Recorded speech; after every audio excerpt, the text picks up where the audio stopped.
Está conosco Luiz Maurício Rezende, com quem vamos conversar sobre o Espiritismo e o Evangelho do Cristo. No Momento Espírita, vamos ver a mensagem Poema Divino.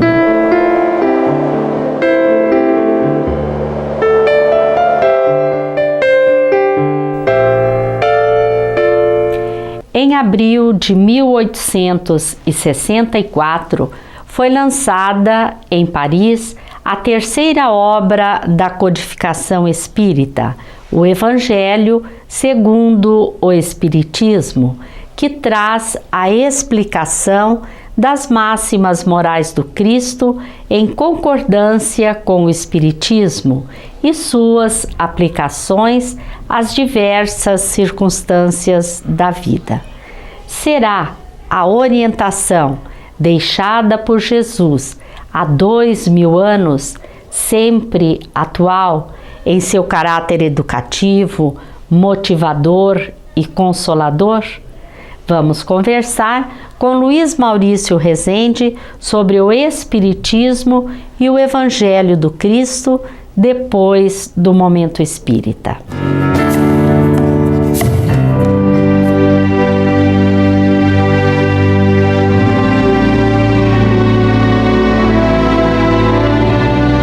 Pai nosso que estás no céu, na terra, no fogo, na água e no ar.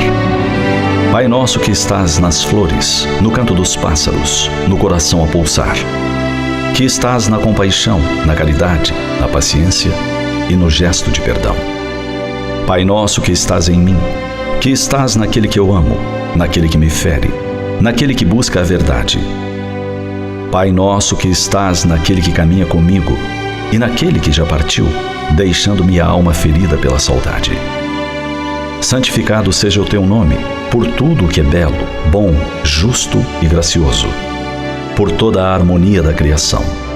Seja santificado por minha vida, pelas oportunidades tantas, por aquilo que sou, tenho e sinto, e por me conduzir à perfeição. Venha a nós o teu reino de paz e justiça, fé e caridade, luz e amor. Reino que sou convocado a construir através da mansidão de espírito, reflexo da grandeza interior. Seja feita a tua vontade, ainda que minhas rogativas prezem mais o meu orgulho do que as minhas reais necessidades. Ainda que muitas vezes eu não compreenda mais do que o silêncio em resposta às minhas preces, não te ouvindo assim dizer: Filho, aguarda, tua é toda a eternidade. O pão nosso de cada dia me dá hoje, e que eu possa dividi-lo com meu irmão.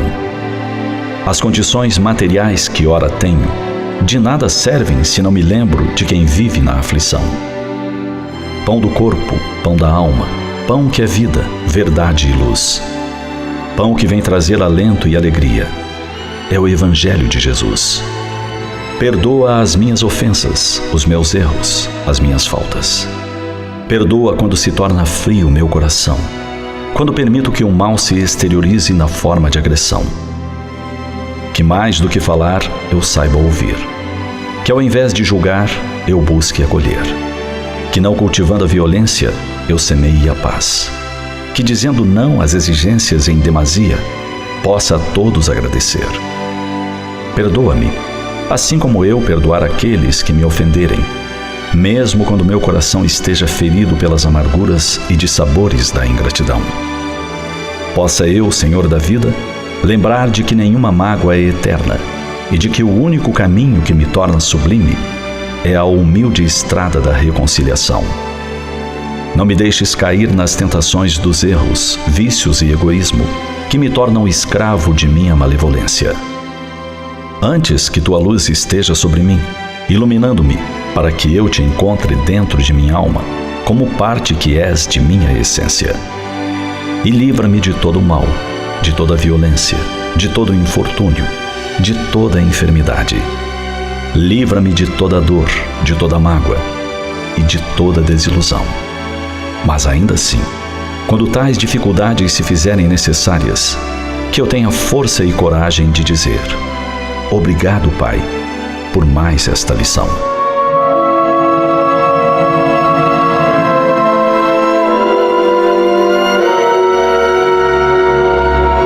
nos cerca é poesia divina. Há um traço de Deus em cada ser da criação. Busquemos por Ele no desabrochar das flores, no correr das águas, no canto do vento, no cintilar das estrelas. Mas acima disso, busquemos por Ele em nosso interior. Basta que por um instante fechemos os olhos e o sintamos. Lá Ele está, dando rima aos versos de nossas vidas.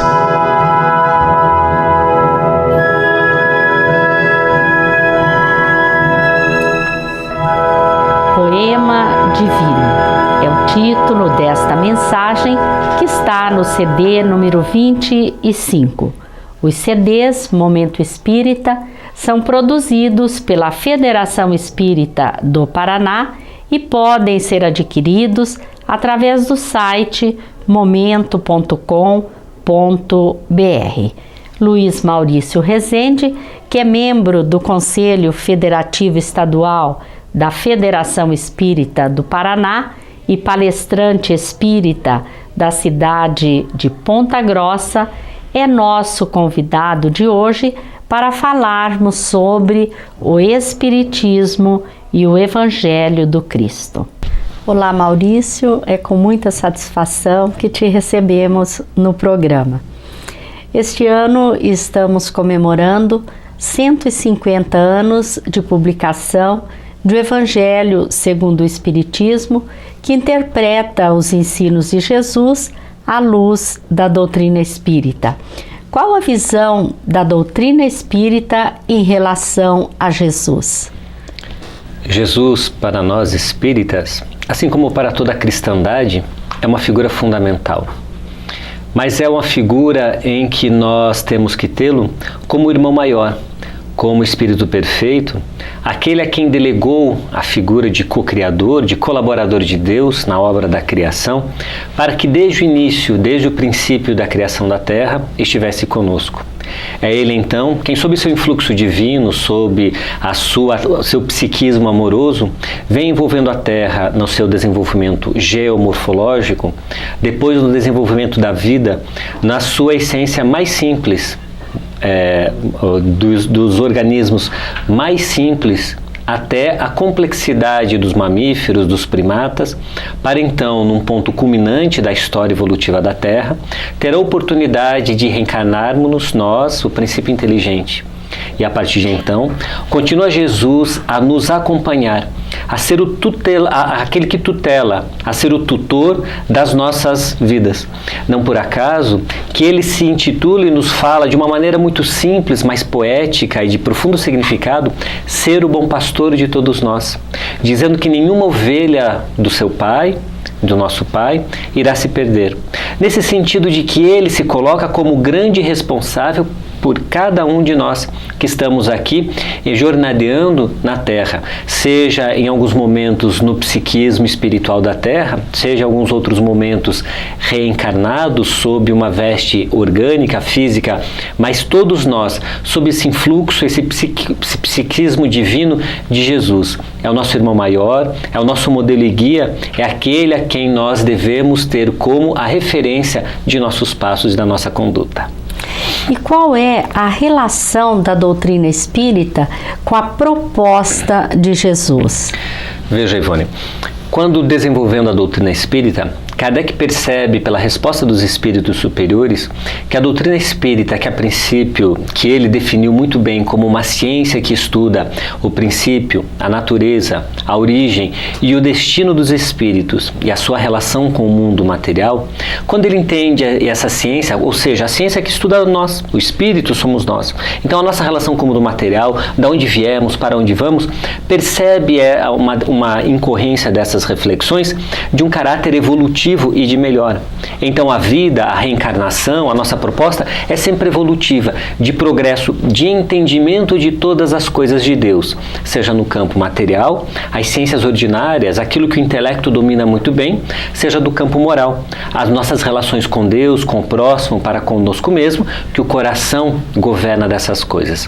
Então, ao entender que a proposta da doutrina espírita é evolutiva, Kardec tem a percepção e tem a acuidade de fazer uma questão bastante interessante aos espíritos. Então, nesse contexto todo, qual o melhor modelo para seguirmos? Qual o modelo de perfeição, aquele melhor que Deus nos ofereceu? Ora, se temos que evoluir, se temos que chegar à perfeição, vamos buscar uma referência, vamos copiar a quem fez isso de melhor. Então ele busca qual é o modelo de perfeição.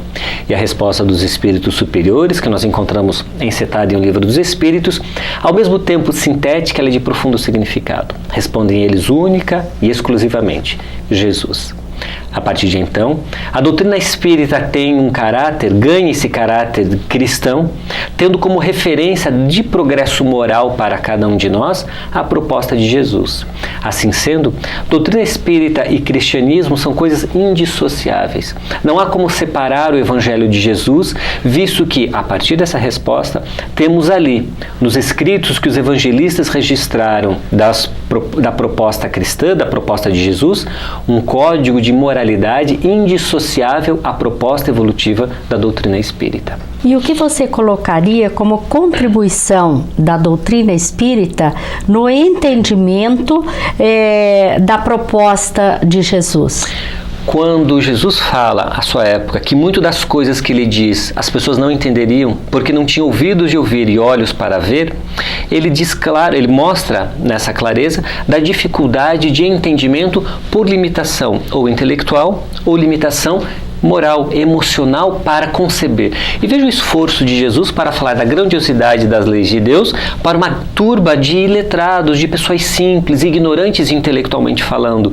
Então ele buscava semear a mensagem no coração e não no intelecto, utilizando de metáforas, analogias, parábolas das coisas do cotidiano. Então ele fala da fé, fazendo analogia ao grão de mostarda. Ele fala-nos de nós e a sua relação, o pastor e suas ovelhas. São as coisas do cotidiano, são as coisas do dia a dia, para falar da grandiosidade do universo e das leis de Deus. Quando o Espiritismo esclarece e coloca de maneira lúcida a proposta da reencarnação, da imortalidade da alma, da comunicabilidade dos espíritos, nós vamos perceber que tudo isso está escrito nos Evangelhos. O que foi, senão no Monte Tabor, uma comunicação mediúnica, quando Jesus tem a possibilidade de conversar com os grandes patriarcas da cultura israelita, do povo judeu. E então, na presença de 2 dos seus discípulos, ele faz um intercâmbio mediúnico maravilhoso, descrito nos Evangelhos. A tal ponto que um deles fala: Senhor, vamos armar nossas barracas aqui e ficar para sempre. E Jesus, com os pés no chão sempre, fala: não, não é aqui. Aqui viemos nos alimentar, conversar, refletir com o mundo espiritual, mas o mundo nosso está lá embaixo. E aí desce o morro, na metáfora bonita de descer dos céus à terra, para se envolver e ensinar a multidão.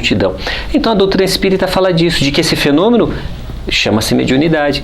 De quando Jesus pergunta e fala de que João Batista já veio, estão dizendo a Elias, reencarnado João Batista, está falando de reencarnação. Quando ele fala do doutor da lei, que para entrar no reino de Deus é necessário nascer da água e do Espírito, é o conceito da reencarnação. Então, a contribuição do Espiritismo, da doutrina espírita, em torno do cristianismo, é esclarecer esses conceitos que à época Jesus tinha a possibilidade de falar sobre com metáforas, com parábolas, mas não de explicitar por falta de condições e possibilidades, mas que muitos à época claramente já entenderam. Nós ficamos imaginando a grandeza desse espírito, né? Com essa grandeza, ele vir à Terra e conviver com espíritos naquelas condições, né, Maurício? Imagine um espírito que há bilhões de anos convive, envolve no seu psiquismo, como falávamos há pouco, a Terra, e espera esses milhares de anos decorrer. Espera o momento que a evolução humana... Imagine a estrutura orgânica dos primeiros homens, dos primeiros corpos fisiológicos, a primeira fisiologia que teve a capacidade de abrigar o princípio inteligente, as primeiras encarnações.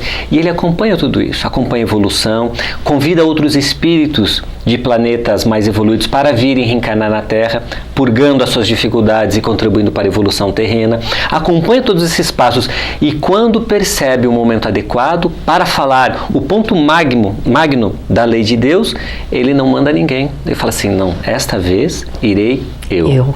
E ele encarna então para falar de amor, para vivenciar o amor e para nos mostrar que o amor é o maior conceito da lei de Deus. Não resta dúvida de que ele deve ser o nosso modelo e guia, né? Sem sombra de dúvida. Maurício, a mensagem de Jesus foi nos deixada por ele próprio. Nós podemos dizer que ela hoje é mal compreendida pelos homens? Nós podemos dizer, Ivone, sem sombra de dúvidas, que há 2000 anos ela vem sendo mal compreendida pela grande maioria de nós. Salvo honrosas exceções, que nós vamos encontrar logo no início do cristianismo, Paulo de Tarso. Não vamos falar daqueles que o seguiram, porque o compreenderam de imediato, como Pedro, após a desencarnação, funda a Casa do Caminho na Jerusalém, colocando como marco da caridade, do amor ao próximo, da benevolência como proposta cristã. Mas depois, logo em seguida, vem Paulo de Tarso. E foram vários os outros, os grandes mártires, no bom sentido da palavra, daqueles que se martirizaram positivamente, felizes por doar a sua vida na causa cristã. Conscientes, né, do que estavam fazendo. Como Francisco de Assis, que tranquilamente despe-se na praça pública em Assis, não para chocar, mas para deixar claro, para fazer uma interpretação de que ele despia-se. Era simbólica o despir-se das suas vestes, mas ele dizia que despia-se ou retirava-se daquele mundo que ele conhecia para viver ao mundo do Cristo. E marca a história do cristianismo em momentos conturbados, qual foi a Idade Média. E vários outros nós vamos encontrar como contemporâneos a nós, aqui no Brasil, Irmã Dulce, Madre Teresa de Calcutá, Francisco Cândido Xavier, que imolam-se em nome do amor do Cristo. Mas, de uma maneira geral, nós vamos perceber que poucos de nós tivemos o esforço de compreender a mensagem de Jesus. Peguemos um pequeno trecho de todo o seu Evangelho, Ivone. As bem-aventuranças. Imaginemos que Jesus nos convida a sermos mansos, porque essa bem-aventurança, ao ser mansos, herdaremos a terra. Quanto de mansuetude temos na nossa intimidade? Quanto de nós conseguimos agir com uma mansuetude perante a violência? E muitos de nós nos defendemos, dizemos, então, eu devo ser vítima da violência, eu devo deixar-me atacar. E Jesus mesmo nos recomenda de sermos mansos como as pombas, mas prudentes como as serpentes. Mas ele não fala de sermos violentos para atacar a violência, apenas a prudência, para não sermos vítimas da violência, porque não faz sentido nos vitimizarmos ou nos deixarmos atacar por aqueles desequilibrados ainda tomados por comportamentos violentos. Mas não necessariamente há de que se abrir mão da mansuetude. E quanto de manso temos em nós? Quando Jesus nos recomenda que bem-aventurados são os que têm fome e sede de justiça, quantos de nós não temos gana e vontade de fazer justiça com as próprias mãos?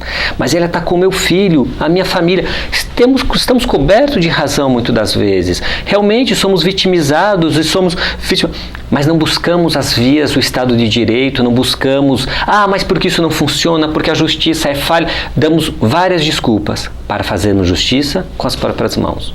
Quando não o desejo de vingança, de raiva, essas pequenas coisas que passam descobertas dos códigos jurídicos ou das leis humanas e dos olhos comuns, e que nós nos vingamos veladamente, sem nunca ninguém saber, mas a nossa consciência percebe. Quanto de nós estamos com desejo de sermos injustiçados? Preferimos muito mais fazermos justiça com as próprias mãos. Então vamos com essa pequena e breve análise e percebemos o quanto ainda não temos interiorizado a mensagem do Cristo. O quanto nós não o compreendemos realmente como o bom pastor, como o caminho a ser seguido. Há muito ainda que fazermos para tanto, Ivone. E a doutrina espírita dá sua grande contribuição quando ela explica, por exemplo, o bem-aventurados os aflitos, né? Demonstrando que tudo tem uma causa. Que as aflições têm motivo, de que nós não somos vítimas e que a justiça de Deus está mesmo sob as situações mais diversas, doloridas, difíceis de enfrentarmos. Ali está o amor e a justiça de Deus. Porque como nós encontramos no capítulo 5 de Evangelho segundo o Espiritismo, muitas das vezes a verdadeira infelicidade, ela não está no berço vazio do anjo que se foi, na panela vazia do fogão sem lume, ou no féretro que acompanhamos. Muitas das vezes a infelicidade e a tristeza está coberta de púrpura no riso fácil das rodas sociais e dos ambientes refinados, mas aonde ali sim, ao semear as dificuldades de amanhã, Esses sim são os verdadeiros infelizes. Nós podemos dizer que Jesus é uma figura atual? É possível viver como Jesus nos dias de hoje, Maurício? Sem dúvida nenhuma que é possível viver com Jesus nos dias de hoje, Ivone. Nunca Jesus foi tão atual como hoje. Quando nós lembramos Jesus nos falando: vinde a mim todos vós que estáis cansados e aflitos, e eu vos aliviarei. Quantas aflições existem no mundo? Quantas pessoas perturbadas caminham e perturbam-se buscando fugas porque não encontram caminhos, porque perturbadas elas não esquecem da promessa de Jesus e elas buscam a fuga nos psicotrópicos, no álcool, na droga, nos desequilíbrios do sexo desenfreado ou qualquer dessas emoções fugidias que dizem muito mais às sensações orgânicas, animais do corpo, do que matar a sede de paz que a alma possui. Porque esse desequilíbrio que nós encontramos na sociedade não é nada mais do que uma sede de paz que todos nós temos. Em maior ou menor grau, todos nós somos muito carentes de Jesus. Temos saudades das suas promessas. E porque nos afastamos dele, nos encontramos muitas das vezes tal qual o filho pródigo da parábola, que vai de tal forma deixando-se levar, que termina em determinado momento dividindo o alimento com os porcos. E a metáfora é muito forte, principalmente para a cultura judaica à época. Nem a carne de porco se comia, que dirá dividir alimento com eles, comer da lavagem, dividir. Então, a simbologia da parábola diz o máximo da degradação humana por existir. E é só então que ele cai em si. Veja o quanto ele precisou caminhar. É a história de nós. Quanto de nós precisamos caminhar para cairmos em si e ver a necessidade de voltar à casa do Pai. Vestir-se de humildade, de coragem e falar: nem que o meu Pai me deu o serviço de um jornadeiro. Vai ser melhor do que eu dividir a comida com os porcos. E então ele vai humilde buscar emprego. Sabe que ele não é digno mais de ser a postura de filho. Ele vai com a intenção à casa do pai para ser um trabalhador braçal. E a sua surpresa é quando ele encontra o pai lhe esperando. Não precisou bater a porta, chamar o pai, ele esperava. Essa metáfora de que Deus nos espera sempre a retornar à sua casa. Está nos aguardando para que nós voltemos ao seu aconchego. E ao chegarmos lá, irá nos cobrir a nudez, irá nos colocar a aliança no dedo, a simbologia do seu vínculo, do amor, e vai fazer um festim, uma festa, para comemorar o filho pródigo que se foi. Nos dias de hoje, somos todos nós filhos pródigos, Ivone, necessitando voltar a Jesus, a sua mensagem, a sua proposta, para nos aconchegarmos, tranquilizarmos o coração. Muitos de nós nos tornamos violentos no trânsito, não temos paciência com as pessoas, achamos que o mundo está perdido, mas na verdade quem está perdido somos nós, precisando nos encontrar, e a proposta de Jesus é o melhor roteiro para isso. Luiz Maurício, muito obrigada pela oportunidade de termos você aqui conosco. Foi um prazer, Ivone. Foi um prazer poder estar aqui nesses momentos falando sobre Jesus. Nós queremos agradecer a todos que mais uma vez estiveram conosco. Lembramos que o Espiritismo Responde está disponível no site amemmaringá.com.br e muita paz a todos.